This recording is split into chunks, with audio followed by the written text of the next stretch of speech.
Hello दोस्तों, स्वागत है आज के इस नए वीडियो में।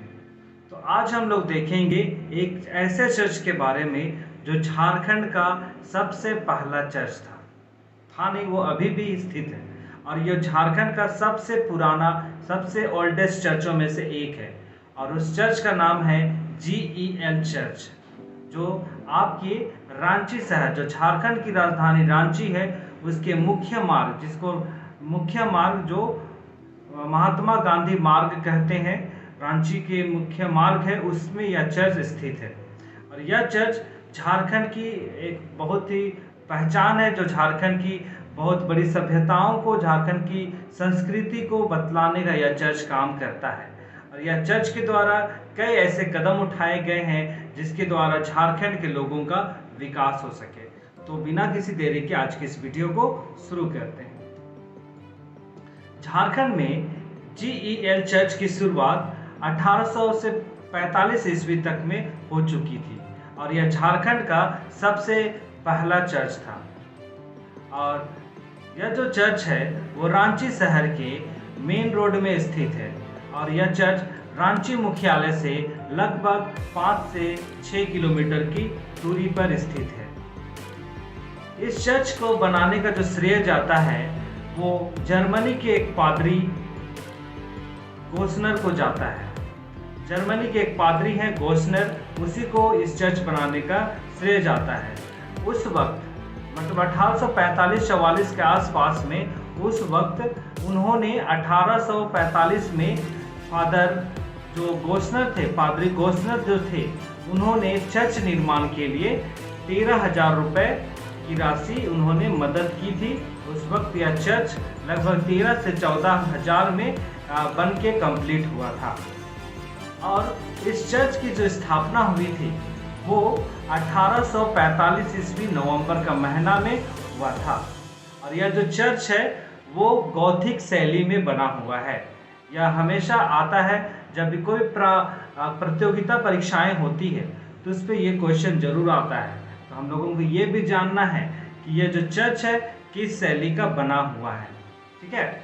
और यह जो चर्च है गौथिक शैली का बना हुआ है। इसमें ये एक रोचक कहानी ये भी है कि जब गोस्नर मिशन की स्थापना रांची में नहीं हुआ था तो वहाँ पे यह जो गोस्नर मिशन है उसकी स्थापना कैसी हुई, उसकी भी एक रोचक कहानी है, उसको हम लोग जानते हैं। चलिए, जो गोस्नर के मतलब जर्मनी के जो 4 पादरी थे, उनको सेवकाई के लिए म्यांमार में जाना था, पर किसी कारणवश उन्हें कलकत्ता में रुकना पड़ गया, जहाँ पे बाइबल सोसाइटी ऑफ इंडिया के ऑफिस है, वहीं पे उनको रहना पड़ा। और वहीं पे उनको कुछ मजदूरों से मुलाकात हुई, ठीक है, कलकत्ता में। और कलकत्ता में मजदूरों से मुलाकात हुई जो छोटा नागपुर के रहने वाले थे, और वे छोटा नागपुर से ही वहाँ जाके मजदूरी का काम कर रहे थे, ठीक है। तो वहीं उन लोगों से मुलाकात हुई थी और उनकी स्थिति को देखकर उन्होंने, जो 4 मिशनरी जो थे, जो जर्मनी से म्यांमार को जा रहे थे, तो उन्होंने अपना मन को चेंज किया और उन्होंने छोटा नागपुर को जाना सोचा और वे कोलकाता से सीधे वे छोटा नागपुर आ गए, रांची आ गए, ठीक है। और वहीं से कुछ सालों के बाद 1845 में उन्होंने रांची में, इवन झारखंड में सबसे पहला चर्च की स्थापना की और वो था GEL चर्च रांची, ठीक है। और इस चर्च में सबसे पहले जो आराधना किया गया था वो 24 दिसंबर को किया गया था, ठीक है। और जैसा मैंने आपको बताया, इस चर्च की स्थापना कब की गई थी? 1845 में की गई थी, लेकिन 1845 में की गई थी और उसी के बाद 1855 में इस चर्च का संस्कार किया गया था। और कुछ दिनों के बाद 24 दिसंबर को सबसे पहले इस चर्च में प्रार्थना की गई थी। और इस चर्च में सबसे पहले बपतिस्मा, जो मसीहियों में बपतिस्मा संस्कार होता है, जहाँ पे छोटे बच्चों को पानी के द्वारा उन्हें बपतिज्म किया जाता है, संस्कार किया जाता है, नामकरण किया जाता है। तो उस चर्च पे सबसे पहला बपतिस्मा हुआ था 24 जून 1846 ईस्वी को। ठीक है, 24 जून 1846 ईस्वी को सबसे पहला बपतिस्मा हुआ था, और वो बपतिस्मा हुआ था एक महिला का जिसका नाम था मार्था, और वो झारखंड की सबसे जो पहली बपतिस्मा लेने वाली जो थी रांची की, वो थी मार्था।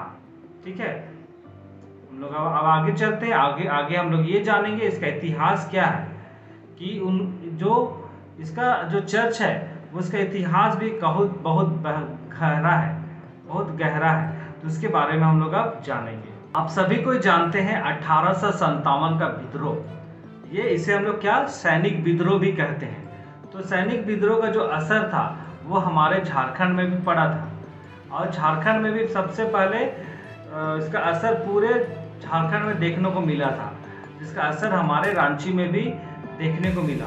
और उस वक्त जब 1857 का विद्रोह चल रहा था, तो जितने भी भारतीय थे, जितने भी लोग थे, वो लोग चर्च के खिलाफ थे, अंग्रेजों के खिलाफ थे, और जितने भी मसीही बने हुए थे उन लोगों के खिलाफ भी हो चुके थे, और विद्रोह का सामना इन लोगों पर भी करना पड़ा था।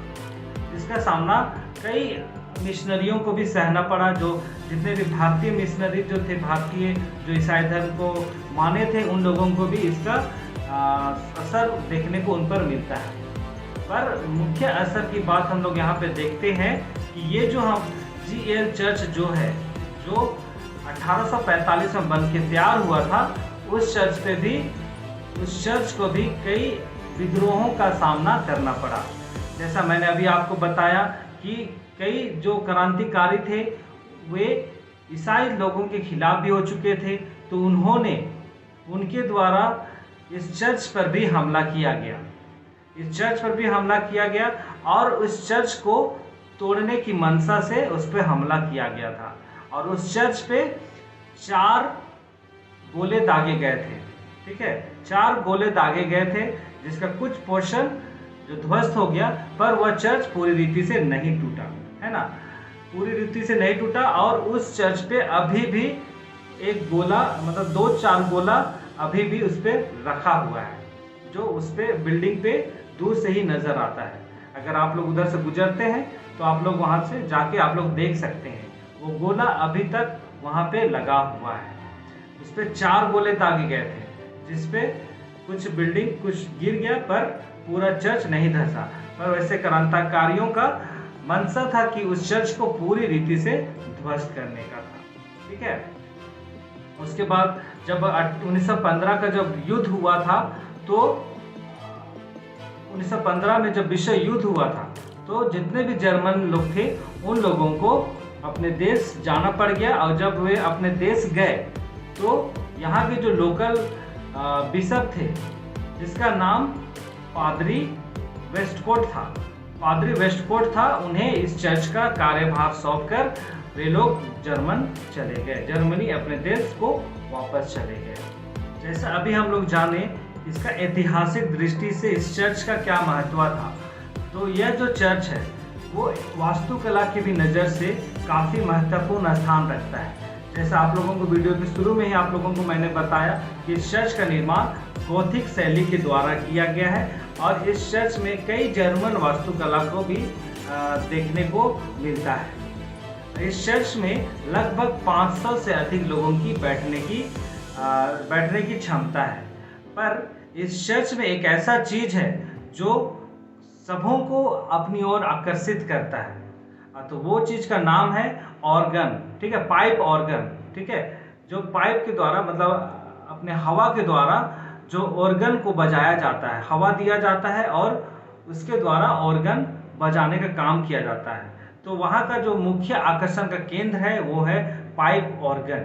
ठीक है, तो इसमें कहा जाता है कि जब चर्च का निर्माण हुआ उसके कुछ सालों के बाद जर्मनी से इस पाइप ऑर्गन को गिफ्ट के तौर पर यहाँ पे लगाया गया। और वैसे तो यहाँ पे कोई बजाने वाले नहीं थे, पर यहाँ के जितने भी स्थानीय थे उन्हें पाइप ऑर्गन बजाने के लिए प्रशिक्षण दिया गया था। ठीक है, प्रशिक्षण दिया गया था।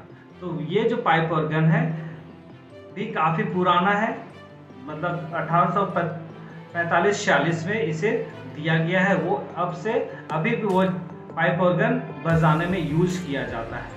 जब भी वहाँ प्रार्थना सभा होती है हर रविवार को, वहाँ पे पाइप ऑर्गन भी इसका इस्तेमाल किया जाता है। ठीक है। और वहाँ पे एक आकर्षक चीज़ ये भी है कि वहाँ पे एक चर्च का जो घंटा होता है, चर्च में जो बेल बजाने के लिए जो घंटा होता है, वो अभी भी वहाँ पे रखा हुआ है। जो चर्च का जो पश्चिमी द्वार है वहाँ पे शीशे पे उसे संरक्षित करके, मतलब सुरक्षित रख के रखा गया है। और उसे सुरक्षित इसलिए भी किया गया है क्योंकि वो जो घंटा है वो भी काफ़ी पुराना है, 1845-46 का है, जो खराब होने की स्थिति पे थी, जिसे उतार कर चर्च के लोगों ने उसे सुरक्षित कांच के एक बॉक्स पे रख दिया गया है। ठीक है। तो इस तरह से हम लोग देख रहे हैं कि ये जो GEL चर्च है वो काफ़ी महत्वपूर्ण स्थान रखता है। और जैसे इस जो चर्च है वो शिक्षा के क्षेत्र में भी उन्होंने अपना बहुत महत्वपूर्ण योगदान दिया है। झारखंड का सबसे पहला स्कूल जो रांची में है, जो रांची के एक बाबू लेन करके जगह है, रास्ते हैं, उस पे यह चर्च स्थापित है जिसका नाम बेथेसदा स्कूल है। ठीक है। वो झारखंड का सबसे पहला स्कूल था और उसके द्वारा GEL चर्च के द्वारा कई स्कूल चलाए जा रहे हैं, कॉलेजेस चलाए जा रहे हैं, टीचर ट्रेनिंग सेंटर चलाए जाते हैं और कई हॉस्पिटल भी हैं। तो इस तरह से हम लोग देखते हैं तो ये जो चर्च है उसके द्वारा से कई महत्वपूर्ण कदम उठाए गए हैं क्षेत्र के विकास के लिए। इस तरह से हम लोग जाने हैं कि ये जो GEL चर्च है वो काफ़ी महत्वपूर्ण स्थान रखता है झारखंड के इतिहास को बताने के लिए। ठीक है। तो आज का वीडियो को यहीं पे समाप्त करते हैं। आप लोगों को यह वीडियो कैसा लगा आप लोग ज़रूर कमेंट कीजिए, और अगर वीडियो पसंद आया तो भी कमेंट कीजिए, वीडियो पसंद नहीं आया तो भी इस पर कमेंट कीजिए। ठीक है। तो आज की वीडियो को यहीं समाप्त करते हैं। आप लोग चैनल को सब्सक्राइब कीजिए, वीडियो को लाइक कीजिए और वीडियो को शेयर करना मत भूलिए। मिलते हैं कल अगले नए वीडियो में। बहुत बहुत धन्यवाद।